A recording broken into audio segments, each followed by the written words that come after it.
So the lesson this morning, all summer, the Hebrew Bible, the Old Testament text, are taken from the book of Genesis, which I find really fascinating.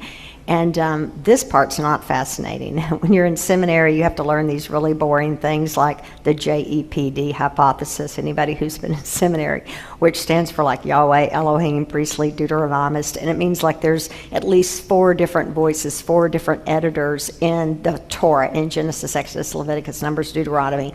And, you know, people write big dissertations are used to on this, but it basically is a way of saying there were different voices and different people writing this, and who had different views of God. So the Yahweh, the Yahweh idea is this God who's much more earthy and, you know, creating humans from the soil and the dirt and kind of in there with us. And Elohim is this distant God who's impassive and far away and unchangeable and immutable and all those things.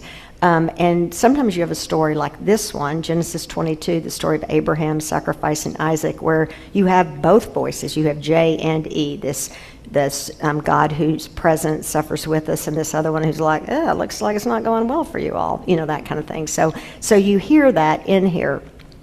So this is, again, an interesting passage. It's also, you know, had its fair share of wise critique from feminists and liberationists and everyone about the inherent child abuse and violence, and that's in this passage. But Genesis is always about wisdom, like native wisdom, not so much this happened, but what do we learn from the fact that there are floods and that brothers can't get along, and how do we make sense of that? So Genesis 22, the command to sacrifice Isaac. After these things, God tested Abraham. God said to him, Abraham, and he said, Here I am, Hanani. And God said, Take your son, your only son Isaac, whom you love, and go to the land of Moriah. Already there's a problem because, of course, they already had another son, Ishmael.